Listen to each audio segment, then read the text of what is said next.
to re-vote on this motion to allow refugees from Manus Island to be resettled in New Zealand. The government lost the earlier motion, 73 votes to 72. Chris Pine has argued two MPs weren't in the chamber at the time. One was Steve Chobo, the other was Warren Edge. He was here doing that interview that you I just played you a clip from then. So that happened last hour. So they're hoping to rehold this vote right now. In the meantime, let me bring in Grahame Morris and Bruce Hawker, our political strategist, joining us each Monday afternoon. Let's just touch on this. Always embarrassing for the government to lose a vote on the floor of the House. Grahame, Chris Pine has moved that they hold it again. And presumably they got the numbers to do that and they'll fix it up. But a slight embarrassment there. Yeah, it's a 2-minute embarrassment, but I suspect you might have been the problem in that you pinched a couple of the people who are up here talking to you instead of voting. Look, yeah, that does happen. There's but anyway, we weren't told, I should stress, that there was a division in the House. I certainly wasn't told there was a division in the House. We normally have a pretty solid practice of there's the door you got to run, the House is sitting. But anyway, I take your point. But think where everyone said we would be today. A week ago, 10 days ago. Everyone said it was going to be Armageddon. The government would be rolled, there'd be blood all over the floor, the Prime Minister would be in trouble, people would be knifing. It didn't happen. And it shows you again that governments can be nimble-footed when they want to be and when they start playing the political game well.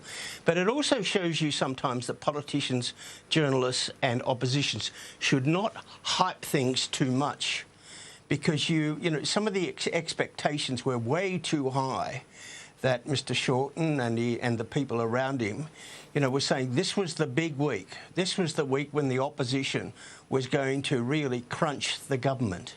Hasn't happened. Well, Bruce, in hindsight, you've got to say the backflip on the Banking Royal Commission was worth it because, I mean, today, this week, would have been dominated by a lot of difficulty for the government on that front had they not performed that backflip. Yeah, I think that's true. I mean, I don't think it said anything about Turnbull's strength as a leader that it happened after the banks had written to him asking for a Royal Commission. He was less in touch with public opinion than the big four banks on that test.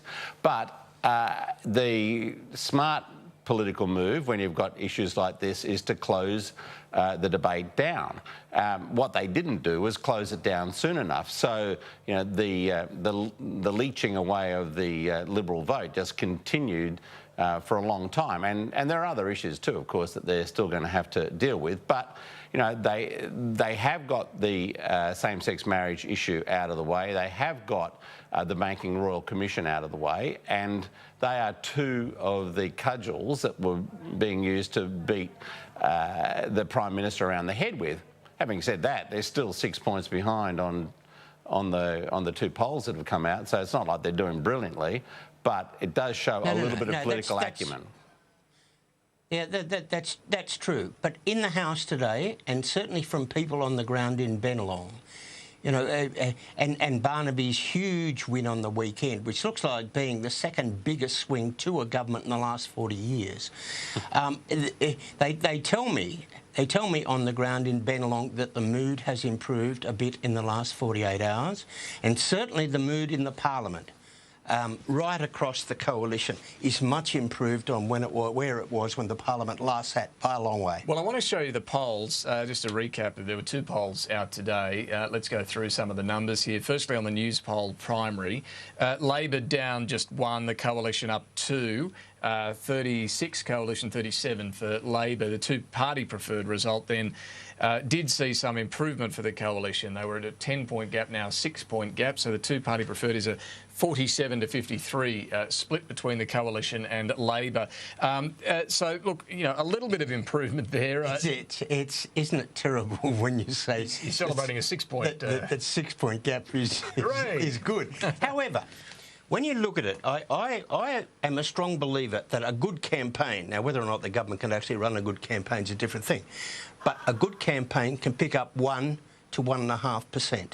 So between now and the election campaign, the government really has to pick up you know, 2.5%, and get in only 1.5% right behind, and then you've got a ball game. But they've still got a fair way to go. Yeah, look, the Fairfax Media survey had the same two-party preferred split, 47-53, so two polls showing the same outcome. Look, the other one I just wanted to touch on, though, is this Fairfax poll on changing leaders mid-term, because this is interesting. Not much support for, surprise, surprise, for dumping a Prime Minister mid-term. We've seen a lot of it over the last decade, but 71% disapprove of the idea, and I think amongst coalition voters, it's even higher, it's around 80%. So it's a reminder, Bruce, isn't it, that it really gets up the nose of voters, changing leaders midstream. Yeah, it really does, and I don't want to pick over old scars inside the Labor Party, but you know, that led to a lot of unhappiness inside the Labor Party when Rudd was removed on the day that he was scoring a 52-48 2PP over the opposition. So the public doesn't like it, and but what it does mean for the government is that if they are minded to move on Turnbull, then they have to factor that unhappiness in the electorate into their decision to move on him, and that's before they even decide who they're going to replace him with. And I think that's his strongest suit. There's no one who obviously stands out apart from Julie Bishop, and that'd be just rearranging the deck chairs in my view, because you know, she's from the same faction, has the same basic outlooks as he does. So where do they go with that? It's a very, very tricky problem that the Conservatives and those who are really worried about his leadership inside the Liberal Party and the National Party have got to deal with. None of that really augurs well for them, because the likely scenario is, I think, that they'll either stagger on to the election with him, or they'll do what they did in the case of Rudd-Gillard-Rudd, and that is they'll remove him when it's too close to the election to really make any big difference. Look, let's turn to the issue around political donations and influence. There's a bill coming from George Brandis, the Attorney General, a little later this week to try and, well, to ban foreign donations and try and stamp out foreign influence. Grahame, how important is this? It hurts the coalition a bit more, because more and more now the big corporations are headquartered offshore, not in Australia, and we don't get the trade union money.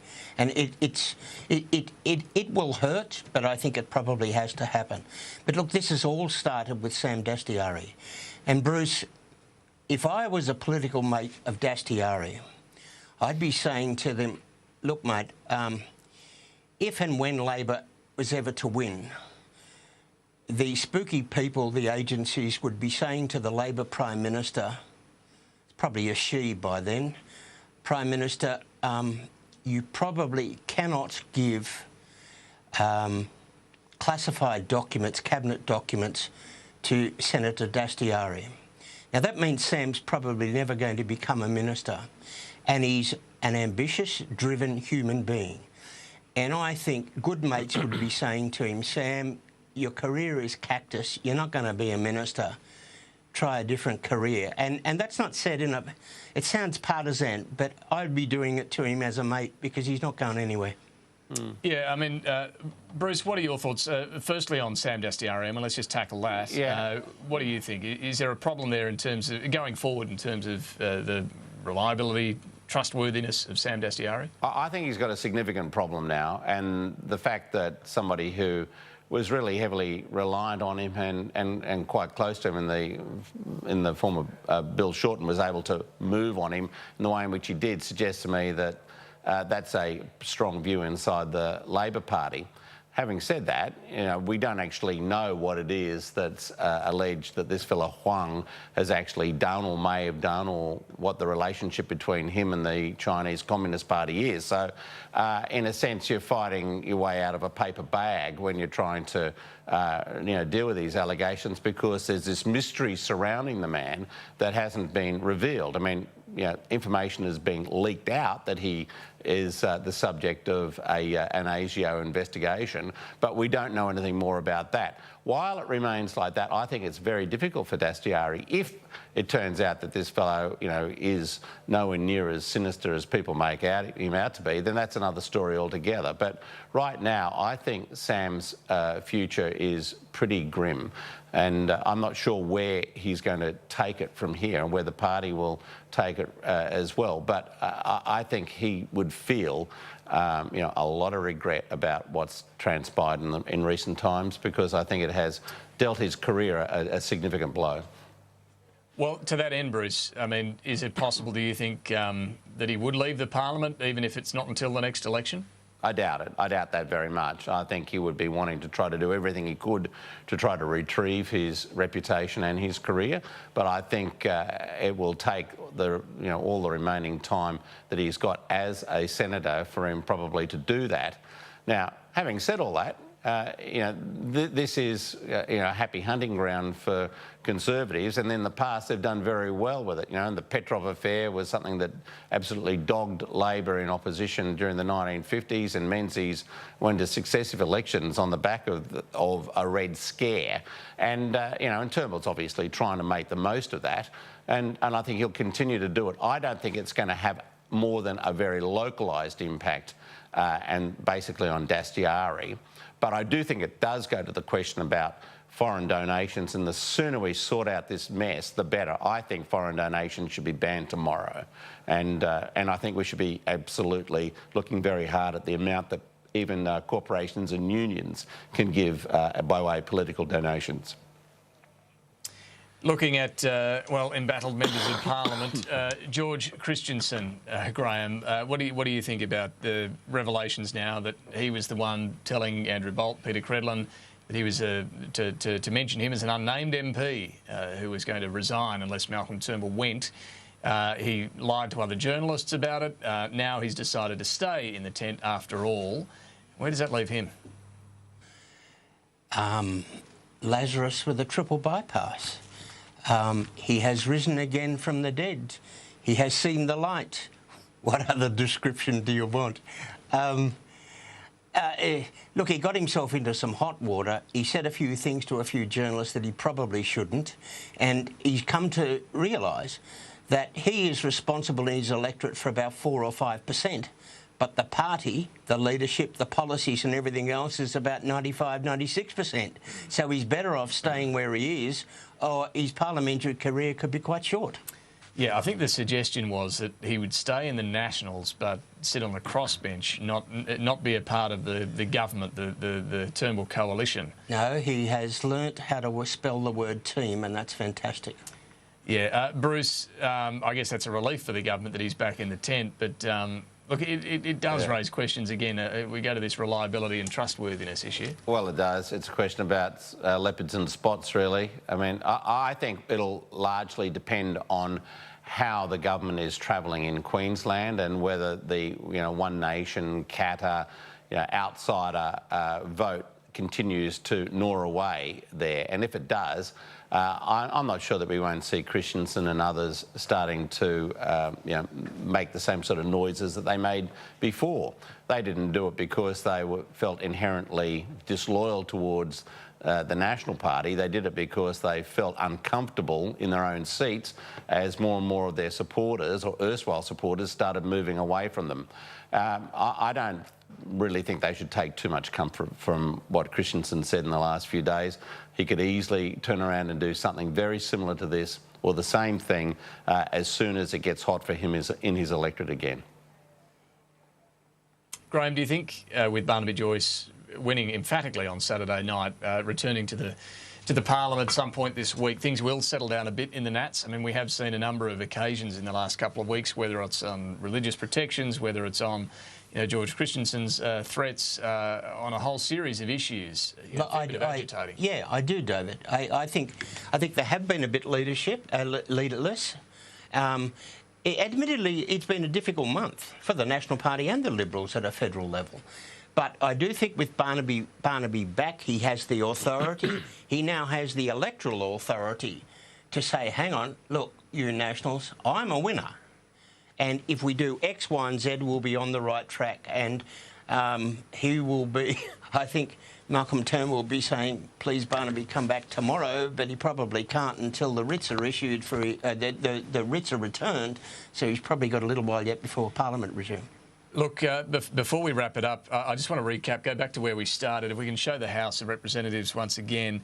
So they are now dividing again on this question around resettling refugees from Manus Island in New Zealand. The government having lost the motion about half an hour ago, 73 to 72. They've managed to ensure they've got the numbers there now and are dividing with the numbers on their side to overturn that, if you will. Bruce, someone's pointed out to me that Labor lost 64 votes during the 43rd Parliament. Of course, that was a hung Parliament, and one of them was a private member's motion condemning them on their asylum policies. So, yeah.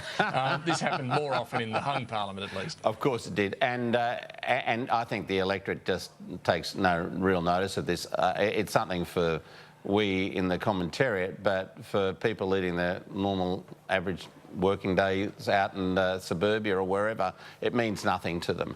If a motion of confidence was put and that was passed, that'd be a different thing altogether. The other point to make, Grahame, is a reminder that in this situation, a motion, sure, but to pass legislation, you still need an absolute majority, which is 76 That's votes, right. And Labor's nowhere near getting that. No, nowhere near it. Look, it is a blip. It's good for the columnists, but it won't be on page one. It'll be a reminder, though, won't it, to everyone this week to make sure they're not too far away from the chamber when it counts. Oh, for sure. Yeah. And look, it's very important for the whips and for everyone to realise that in this sort of climate, every vote counts.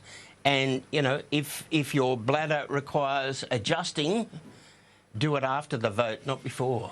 Can I just make there's a couple of really quick points. I mean, Labor actually managed to get through that difficult 3-year period with 72 votes in the House. So, that was quite remarkable, and they got something like 560 pieces of legislation through as well.